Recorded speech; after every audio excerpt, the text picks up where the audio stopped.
Bon, le titre de mon intervention, vous pouvez le lire. L'homme est-il essentiellement anthropique? Et ça, c'est d'abord un détournement d'une question que Gilles Deleuze avait posée dans le livre Nietzsche et la philosophie, en se demandant l'homme est-il essentiellement réactif? Et donc, ce que j'essayerai de faire sera de vous proposer une sorte d'ouverture d'un chantier de travaux entre Nietzsche, Deleuze et ce que Bernard appelle l'exosomatisation. Bon, je commence. Dans et depuis les premiers tomes de la Société automatique, Stigler s'est engagé à déconstruire la thèse qu'il définit comme nihiliste de Lévi-Strauss à propos de l'essence de l'homme et par conséquent l'enjeu de l'anthropologie. La thèse dont il s'agit, contenue dans la conclusion des Tristes tropiques, est la suivante. L'homme serait d'essence anthropique, au point que l'anthropologie devrait être conçue comme une anthropologie.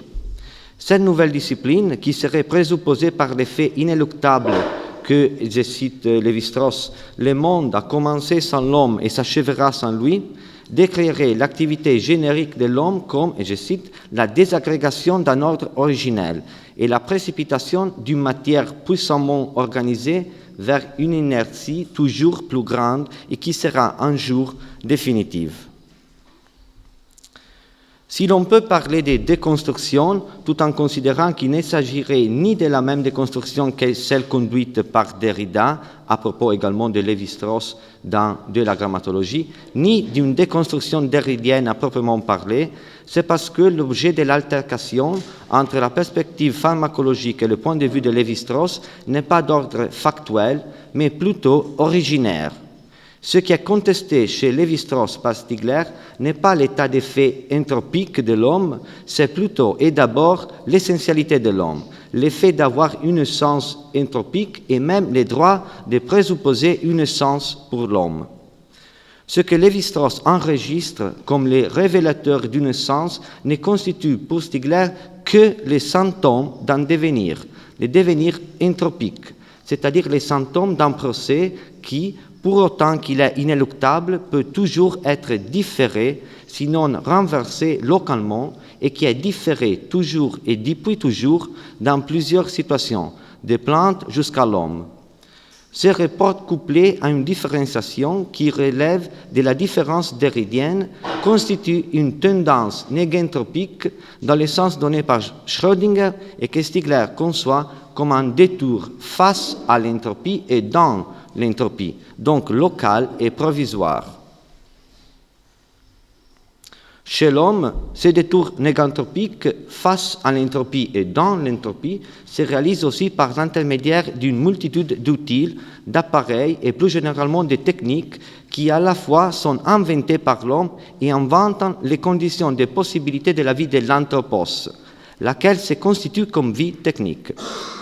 Plutôt que simplement organique, l'anthropos est un être organologique, c'est-à-dire constitué par des relations entre les organes psychosomatiques, techniques et sociales. La condition et l'activité anthropologique sont donc hyperentropiques tout aussi bien que négentropiques à la puissance 2. Elles sont donc pharmacologiques. Si l'entropie produite par l'homme est définie par Stigler comme anthropique avec un A et un H, à l'intérieur de ce mouvement pharmacologique, toute forme de revancement ou de différence de ces procès entropiques doit être entendue comme négantropique avec un A et un H. Or, étant donné que la négantropie se révèle être un des concepts stiglériens les plus avancés et les plus stratégiques pour l'avenir face aux défis de l'anthropocène, ma contribution essaiera de montrer, par l'intermédiaire d'une lecture à contre-courant de l'anti-Édipe, la nécessité d'une généalogie de l'entropie pour justement établir les enjeux philosophiques de la négantropie elle-même en rapport avec la question de l'accélération technologique. À ce propos, gardons en mémoire les concepts de devenir anthropique, car c'est précisément sur ce devenir que la question de l'accélération va se greffer. En refusant les discours sur le sens et en préférant les diagnostics des devenirs, Stigler ne conteste pas uniquement Lévi-Strauss, mais il se pose au dehors de l'anthropologie philosophique à proprement parler et dedans la généalogie nietzschéenne de l'anthropos, en montrant tous les éléments et les personnages conceptuels qui incarnent ces éléments pour les conduire. Épiméthée, Prométhée, Pandora, Hermès, les poissons volants, Asclépios, etc. Stigler s'appuie même sur un concept qui, tout comme la volonté de puissance chez Nietzsche, permet de se poser derrière ce qu'on appelle l'homme pour montrer que, justement, celui-ci, l'homme, ne peut pas avoir une essence. En fait, il n'a qu'un ou quelques devenirs possibles entre deux forces toujours en lutte. Ce concept semble être l'exosomatisation, que Stigler emprunte à Nicolas Georgescu-Roegen en la concevant comme l'extériorisation artefactuelle de toute forme de mémoire qui se trouve par là transformée, c'est-à-dire différenciée. Le temps se diffère dans l'espace, et par là il peut se constituer comme temps humain, c'est-à-dire noétique, tandis que l'organique devient organologique. Si le concept d'organologie générale permet de développer une généalogie des organes et donc de la vie humaine en tant que vie technique à partir de son défaut originaire, comme Riccardo Baldissoni avait essayé de le montrer, le concept d'exosomatisation nous conduira non seulement jusqu'au cœur de ce défaut d'origine, mais justement derrière tous les défauts d'origine constitutifs de ce que l'on appelle l'homme, ou plus précisément l'expression anthropologique de la volonté de puissance, parmi lesquelles la noèse, les désirs, la conscience, la morale, etc.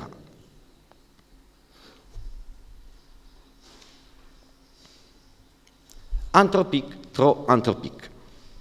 Le problème de l'anthropos aujourd'hui, c'est-à-dire de la condition à la fois entropique et négentropique dans laquelle nous sommes toujours plongés, et qui, cependant, est devenue l'époque de l'anthropocène comme dévaluation de toutes les valeurs et nivellement de toutes les différences, biodiversité, sociodiversité, non-diversité, consiste pour Stigler dans l'être anthropique, trop anthropique de l'homme. Je reprends ce texte-là d'une conférence que Bernard a donnée à Nijmegen en février, je crois, et qui m'a vraiment coupé. Face à cette condition, mais surtout face à cette expression inéluctablement nietzschéenne, une généalogie s'impose pour répondre à la question elle-même nietzschéenne élaborée par Deleuze, tout en la transvaluant. Tandis que le Nietzsche de Deleuze se demandait si l'homme est essentiellement réactif, et du fait que pour Stigler, l'être non inhumain comme projet et projection de l'homme est toujours déjà devenu anthropique, trop anthropique, notre question sera la suivante. L'homme est-il essentiellement anthropique? Le toujours déjà, utilisé par Bernard, étant justement le point de départ de la généalogie, une possible réponse devra se situer avant ce toujours déjà. C'est pourquoi, en suivant Nietzsche, la généalogie doit montrer qu'à l'origine d'un phénomène, il y a une différence constituante, une différence dans le sens de Derrida, une différence d'origine qui est aussi, chez Stigler, un défaut d'origine. En même temps, loin d'être simplement une recherche de l'origine, la question généalogique fait signe vers l'avenir, en constituant par là même la recherche du surhomme, qui peut être conçue comme une première ébauche de ce que Stigler appelle le néganthropos, justement comme promesse pour l'avenir. Le néganthropos, en fait, serait à la fois le surhomme en différence et sa déconstruction, transvaluation de la pensée elle-même de Nietzsche et réponse au post-humanisme, car si le surhomme fait signe vers un poste de l'homme, le néganthropos fait signe à la fois vers un poste et un ante de l'anthropos. Voilà de toute façon comme Deleuze essaye de répondre à la question concernant une possible essence réactive de l'homme et sa relation avec les surhommes. Peut-être que c'est un peu... Non? Ah, non? Pardon, et je vais lire. Je lis un petit morceau de ça. c'est de Nietzsche la philosophie, la critique de Nietzsche ne s'attaque pas à un accident, mais à l'essence même de l'homme. C'est dans son essence que l'homme est dit maladie de peau de la terre. Mais plus profondément que les forces ou les qualités des forces, il y a les devenirs des forces ou qualités de la volonté de puissance. À la question « l'homme est-il essentiellement réactif ?», nous devons répondre « ce qui constitue l'homme est encore plus profond. Ce qui constitue l'homme et son monde n'est pas seulement un type particulier de force, mais un devenir des forces en général. Non pas les forces réactives en particulier, mais le devenir réactif de toutes les forces. »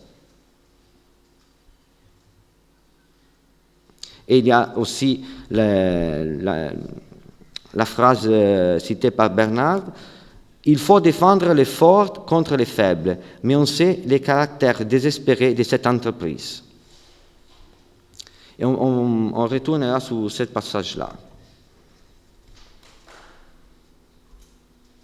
Chez Nietzsche, l'homme serait donc toujours déjà devenu réactif, trop réactif, étant cela humain, trop humain. Mais la question réside dans l'être devenu, c'est-à-dire dans les devenirs réactifs de toutes les forces. Même la volonté de puissance, tout comme l'exosomatisation, est dans ce devenir. Chez Stigler, ce devenir semble être d'abord le devenir technologique qui conduit l'homme à être anthropique, trop anthropique. Étant donné que ni chez Nietzsche, ni chez Stigler, la question ne concerne l'essence de l'homme, mais ses devenirs, comment résoudre la relation entre les devenirs des forces et les devenirs technologiques? Mon hypothèse est qu'entre les deux formes de devenir, il y a une sorte de boucle de rétroaction que j'essayerai de décrire à travers 3 exemples, montrant d'abord l'interconnexion entre forces réactives et technologie. Mais avant de vous proposer ces 3 exemples, voilà un autre commentaire de Deleuze concernant cette fois les surhommes. Je vais le lire en morceaux. Nous devons donc refuser toute interprétation qui présenterait les surhommes comme réussissant là où l'homme supérieur échoue. Le surhomme n'est pas un homme qui se surpasse et réussit à se surpasser. Entre les surhommes et l'homme supérieur, la différence est de nature. Nous ne pouvons pas davantage suivre une interprétation comme celle de Heidegger, qui fait du surhomme la réalisation et même la détermination de l'essence humaine. Car l'essence humaine n'atteint pas les surhommes pour se déterminer. Elle est déterminée comme humaine, trop humaine. Chez Nietzsche et chez Deleuze, tout comme chez Stigler, la réponse face à ces devenirs est une sorte de saut au-delà de la condition nihiliste, un saut qui consiste à concevoir un homme capable d'échapper à l'anthropisation. Plutôt que comme détermination ou réalisation d'une essence humaine, nous venons de voir que Deleuze conçoit les surhommes comme la promesse constituante d'une nouvelle humanité, comme transformation et donc en tant que bifurcation du devenir réactif des forces, dans l'avenir considéré comme affirmation. C'est aussi de signifier de l'inactualité, agir contre le temps en faveur d'un temps à venir. Voilà donc les conditions philologiques pour concevoir les néganthropos stiglériens. Il reste alors à déterminer les conditions sociales et politiques pour les concevoir aujourd'hui. Premier exemple. Ce que l'on peut comprendre de l'exosomatisation aujourd'hui, c'est-à-dire dans l'Anthropocène comme accomplissement du nihilisme, c'est sa dimension réactive et annihilante. Ce qui est annihilé est précisément la promesse. S'il est vrai, comme Stigler l'affirme, que la question de la promesse, et je cite, c'est la question de la protection collective positive qui seule permet la constitution d'une époque. L'année dernière, j'avais essayé de décrire, d'un point de vue nietzschéen ou post-nietzschéen, et en cela non-nietzschéen, comment cet anéantissement de la faculté de promettre dépend de l'anéantissement de l'organologie de la volonté. Et j'avais tenté de le faire par l'intermédiaire de Antoinette Rouvois et Thomas Bain à propos de la gouvernementalité algorithmique, laquelle pourrait être lue en tant qu'expression des forces réactives. Pour Bern et Rouvois, la gouvernementalité algorithmique consiste en une nouvelle forme de gouvernance ayant pour but d'anticiper, de moduler et de sélectionner les actions et les désirs des individus. Cela est censé advenir à travers toute forme de profilage des utilisateurs, tout aussi bien que par l'intermédiaire du travail de surveillance des données et des métadonnées dans une dimension globale, fournie par l'immense quantité de sources en quoi consistent les réseaux numériques. Autrement dit, le but majeur de la gouvernementalité algorithmique est d'anticiper et d'encadrer d'avance le futur. Et en faisant cela, elle, la gouvernementalité algorithmique, dérobe aux êtres humains leurs facultés fondamentales, à savoir leur capacité d'émerger comme sujet individuel et collectif. Cela semble réaliser ce que Nietzsche avait appelé les forces réactives, dont Deleuze a donné une description claire. En effet, tout comme les forces réactives, la gouvernementalité algorithmique sépare les sujets de leur habilité à faire ou ne pas faire des choses qui devront précisément les caractériser en tant que sujets, comme se comporter, désirer, vouloir et donc vivre activement. Et c'est ça, je crois, qu'on peut comprendre l'expression de Nietzsche, il faut toujours défendre les forts contre les débiles. C'est ça, parce qu'il s'agit des forces actives et des forces réactives.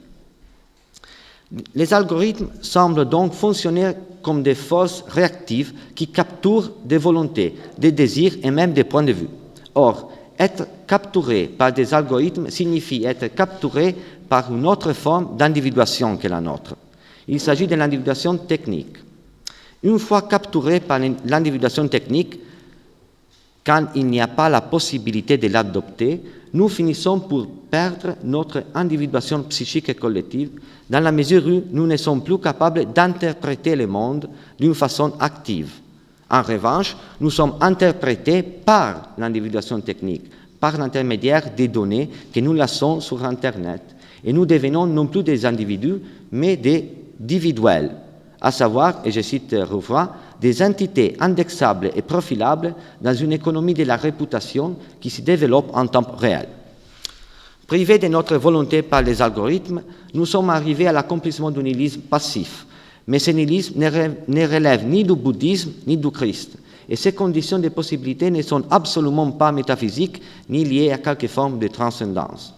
Nous sommes arrivés à la forme la plus avancée du nihilisme par l'intermédiaire de la mathésis universalis, qui aujourd'hui s'incarne dans la gouvernementalité algorithmique comme nouvelle étape de l'exosomatisation. Or, même si ce résultat de l'exosomatisation peut être conçu comme réactif et nihiliste, il faut préciser que l'algorithme et l'exosomatisation en général ne sont pas essentiellement réactifs.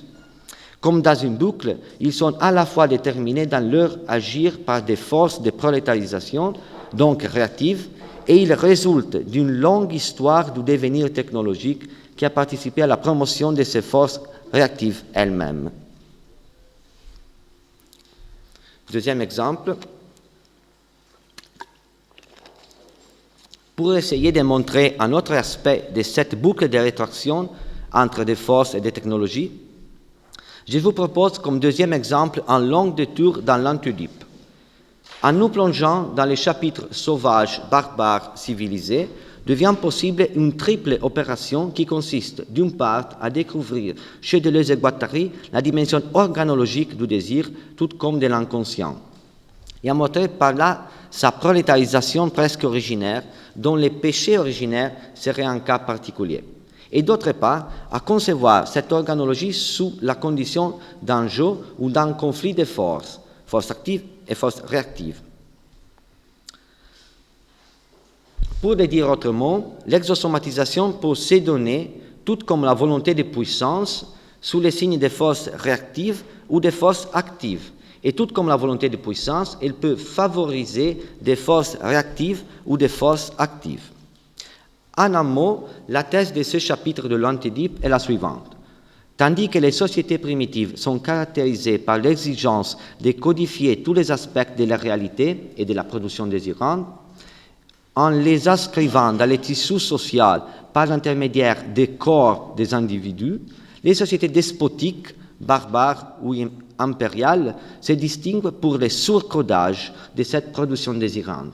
Le désir, donc, avant d'être vécu, sera déjà replié et modélé sur la figure du despote, du roi ou du chef d'État, et par là réprimé en continuité avec les dispositifs religieux qui entourent ces figures. Finalement, les sociétés capitalistiques décodent les désirs en les laissant couler jusqu'où il peut convenir au système économique et financier du capital. Il semble opportun de s'attarder sur la première de ces trois grandes formes de représentation, la représentation territoriale primitive. Là, Deleuze et Guattari nous disent que la production désirante est présente dès le début. Il y a production désirante dès qu'il y a production et reproduction sociale.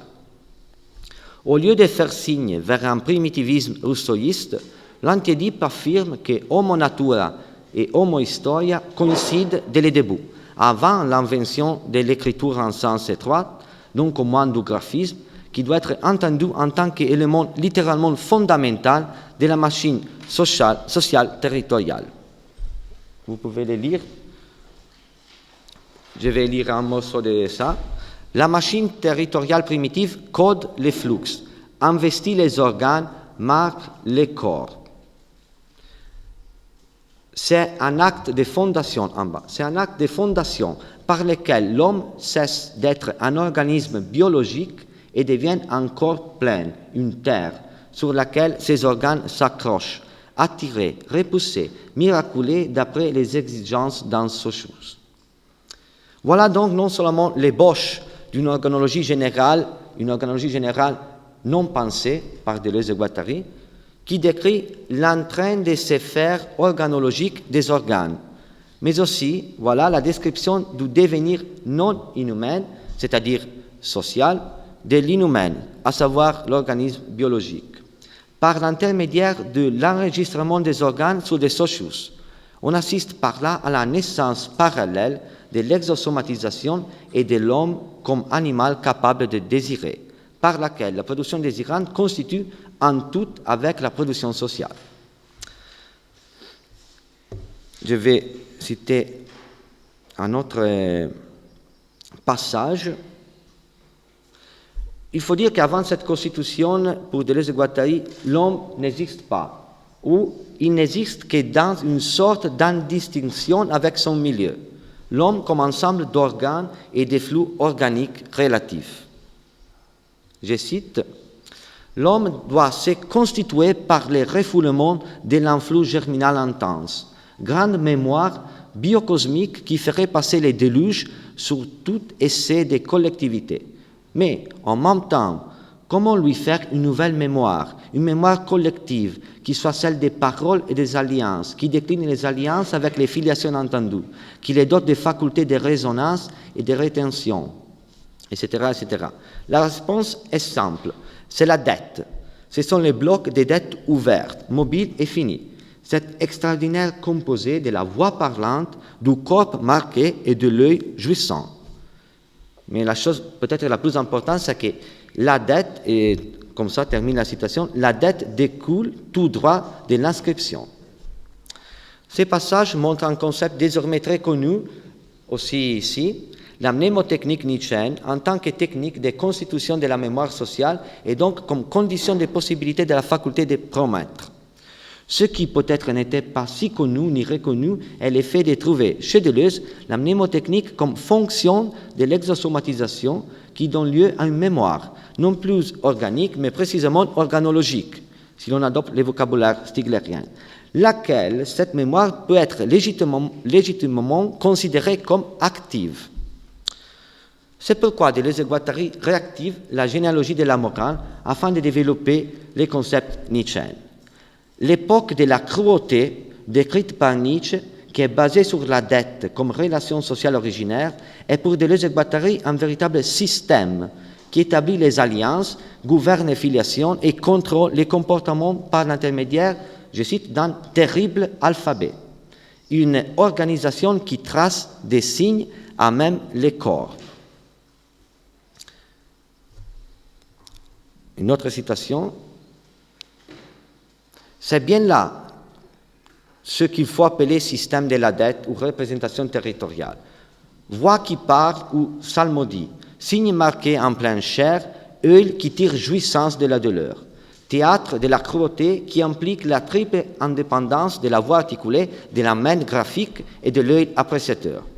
Triangle magique, tout est actif, agit ou réagit dans ce système. Le plan de consistance à l'intérieur duquel le désir se produit est formé justement de ce triangle qui fonde et forme, par l'intermédiaire de l'exosomatisation, un type précis d'humanité ou de non-inhumanité, qui est caractérisé par un inconscient actif d'un côté et par une forme de dette extinguible de l'autre côté. Ce modèle de représentation est ainsi conçu en tant qu'immanence, car tout est immédiatement agi ou réagi, sans laisser la place à un ordre transcendant de symbolisation. Or, si Nietzsche affirmait également qu'avec l'apparition des despotes et des fondeurs d'État, et je cite, une prodigieuse quantité de liberté a disparu du monde, ou du moins disparu à tous les yeux, contrainte de passer à l'état latent, cette affirmation est traduite par Deleuze et Guattari dans les termes d'une économie libidinale de la dette. À la différence des sociétés primitives dont les individus soldent en une fois leur propre dette, les sociétés despotiques et impériales supposent l'instauration d'une dette infinie, incarnée par chaque sujet et contractée avec une entité censée d'être transcendante, sinon divine. La dette devient donc inextinguible, car son extinction est exclue de la vie terrestre et différée à l'infini. Dans la perspective nietzschéenne, il s'agit du premier pas qui conduira, par l'intermédiaire de la religion hébraïque et chrétienne, aux idéaux ascétiques comme triomphe des forces réactives et donc de la culpabilité. Ceux qui tendent à disparaître avec cette prodigieuse quantité de liberté, ce sont en revanche les forces actives, qui, dans la représentation territoriale primitive, étaient encore capables de s'exprimer et de s'affirmer. Elles n'étaient pas encore affectées par les forces réactives. À ce propos, et afin de comprendre le phénomène de la prolétarisation de l'inconscient, qui consiste en ce que les forces réactives dérobent la faculté active d'établir des connexions et des agencements, il serait opportun, mais je crois que je n'ai pas le temps, il serait opportun de montrer l'usage fait de Leroi-Gourhan par Deleuze et Guattari, notamment pour ce qui concerne l'écriture.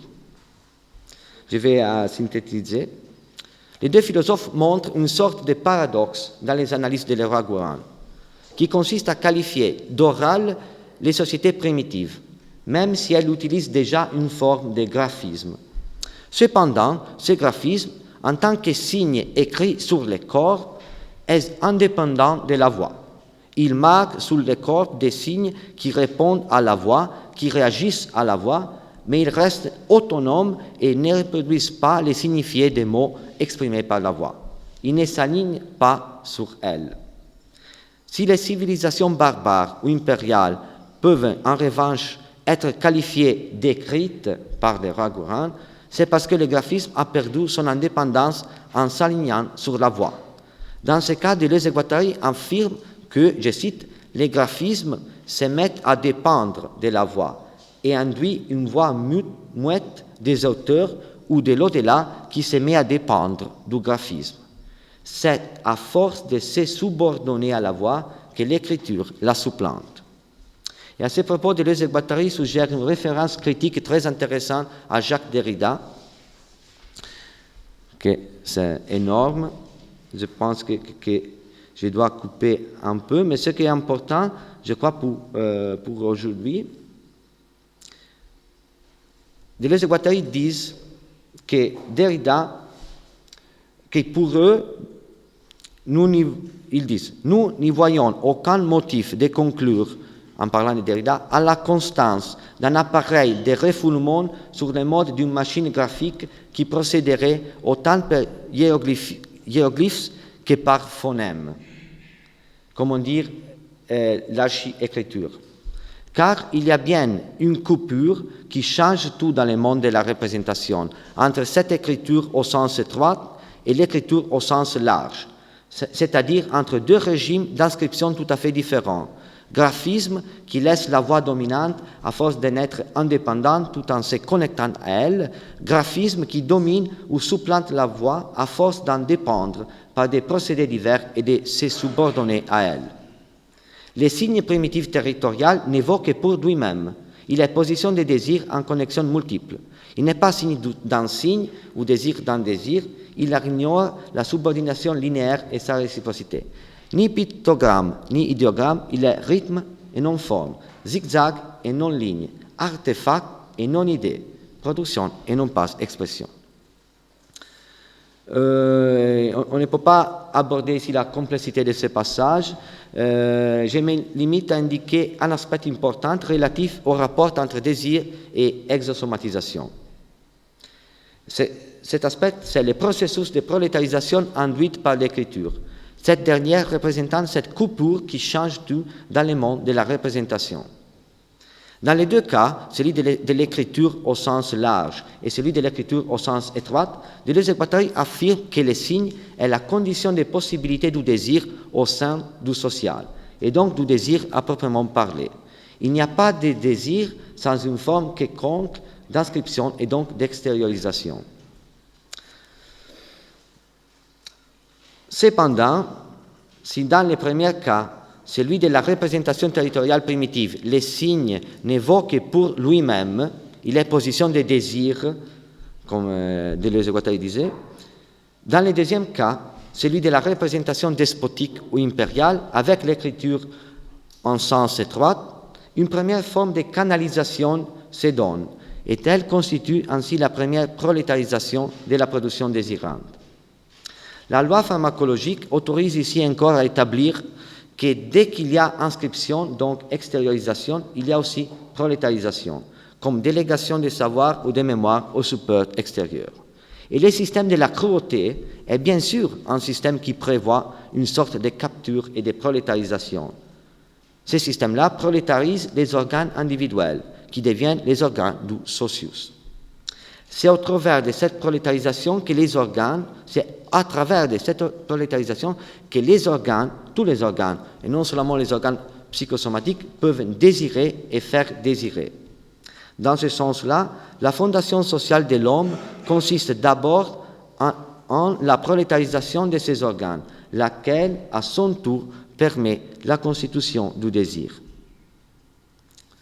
En revanche, la prolétarisation du désir devrait être entendue comme perte de connexion, d'agencement, de synthèse, soit comme perte des moyens de la production désirante et sociale causée par les rabattements et les canalisations mises en place par les différents régimes sémiotiques de pouvoir. Par exemple, à partir de la machine despotique, c'est-à-dire de l'entrée du signifiant comme voix des auteurs. À partir donc du système d'écriture linéaire qui produit les signifiés transcendants interprétés unilatéralement et avec lui le manque, l'éternel manque d'eux auquel le désir sera toujours reconduit. Les résultats de cette étape de l'exosomatisation sont alors réactifs. Cet autre passage qui représente la pointe généalogique de l'Antidipe montre concomitamment toute sa dimension organologique. Je vais lire seulement le dernier passage. Peut-être est-ce là que commence la question qu'est-ce que ça veut dire et que les problèmes d'exégèse l'emportent sur ceux de l'usage et de l'efficacité. Le signifiant, c'est seulement le signe déterritorialisé lui-même. Le signe devenu lettre. La bouche ne parle plus, elle boit la lettre. L'œil ne voit plus, il lit.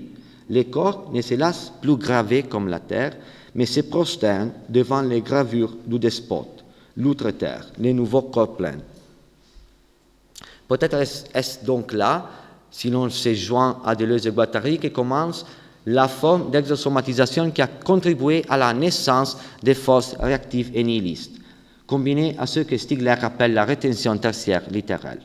Cette forme de rétention tertiaire, comme toute rétention tertiaire, non seulement requiert une pharmacologie appropriée, mais organise les conditions de possibilité pour le développement et même pour la reproduction du désir et de l'inconscient, même si ces dernières naissent sous les signes d'une force réactive.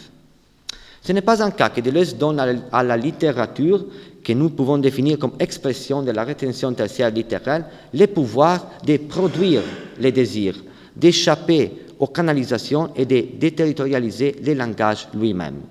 Si on suit cette pensée, on peut arriver à affirmer que les écrivains ne sont pas des symptomatologues de la civilisation sans être aussi, en même temps, des pharmaciens du désir et de l'inconscient.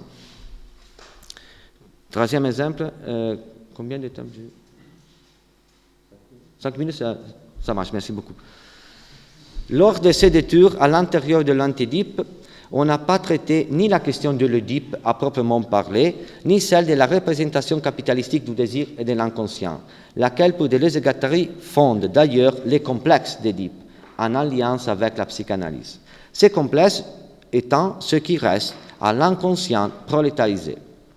En revanche, et pour conclure avec les 3 exemples, il semble opportun, relativement à l'un des sujets majeurs de cette académie, à savoir l'accélération et l'accélérationnisme, de remarquer un passage concernant la question du quoi faire face à la décodification disruptive des flux du désir par les marchés.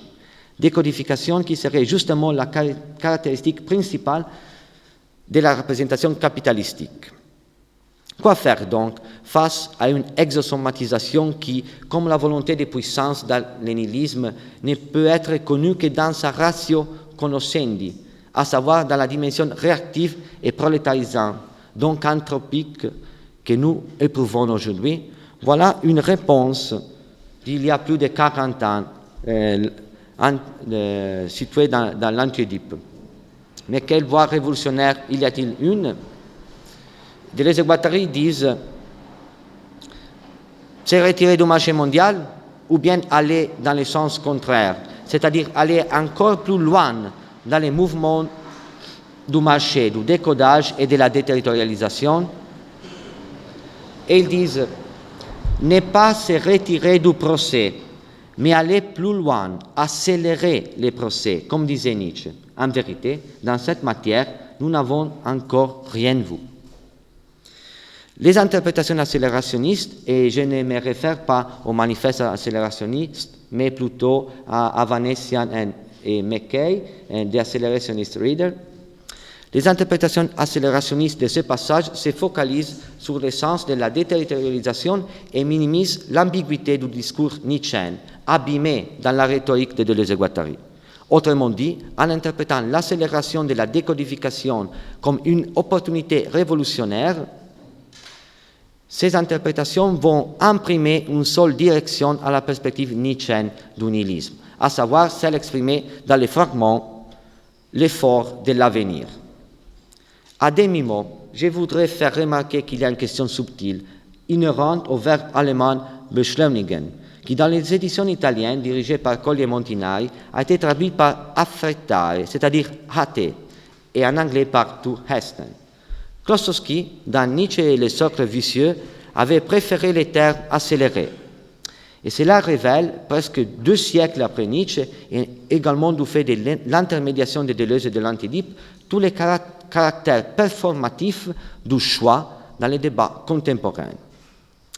Vouloir utiliser les fragments accélérationnistes de Nietzsche à des fins anticapitalistiques ou émancipatoires présente des facteurs de complexité auxquels il faudrait faire attention. En particulier, si le fragment sur l'effort de l'avenir est daté 1887, l'année même où Nietzsche, en diagnostiquant la civilisation, avait proposé les pronostics célèbres, auxquels, aujourd'hui, nous assistons par l'intermédiaire de la gouvernementalité algorithmique et de l'exosomatisation transhumaniste. Mon impression est que, suivant uniquement les premiers fragments nietzschéens, en favorisant donc les côtés proactifs de Nietzsche et en oubliant les côtés prognostiques, on risque de mutiler sa perspective tragique et a fortiori son perspectivisme. J'espère que vous pouvez le lire. Observer un malade des concepts plus sains, des valeurs plus saines, puis inversement, du haut d'une vie riche, surabondante et sûre d'elle, plonger des regards dans les travails secrets de l'instant de la décadence. Voilà la pratique à laquelle je me suis le plus longtemps entraîné. Maintenant, je sais l'art de renverser les perspectives. j'ai le tour des mains qu'il demande, première raison pour laquelle je suis peut-être le seul à pouvoir opérer une transmutation générale des valeurs. Ce passage fait nous comprendre que la transvaluation est d'abord une opération de la santé, comme Canguilhem l'avait si bien compris et expliqué. En retournant au passage accélérationniste de l'anti-Oedipe, et notamment quoi faire avec l'exosomatisation, il faut remarquer que la distribution néolibérale d'aujourd'hui représente la réappropriation par des marchés de cette déterritorialisation même, par l'intermédiaire de toute forme d'exosomatisation. Cela signifie que cette économie disruptive va beaucoup plus vite que ce qui pouvait sembler dans l'anti-Oedipe.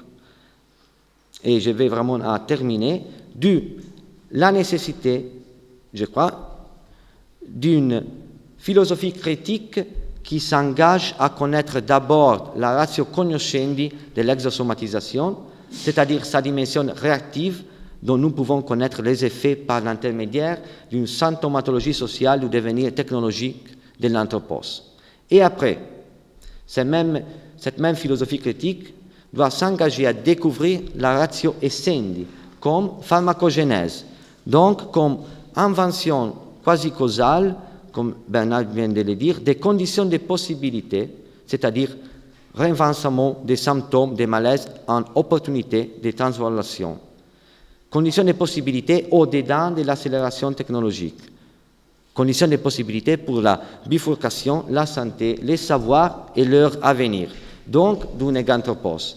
Et je termine avec une citation de Nietzsche, qui est la suivante. Les mêmes symptômes peuvent faire signe vers la décadence ou bien les renforcements. Merci beaucoup.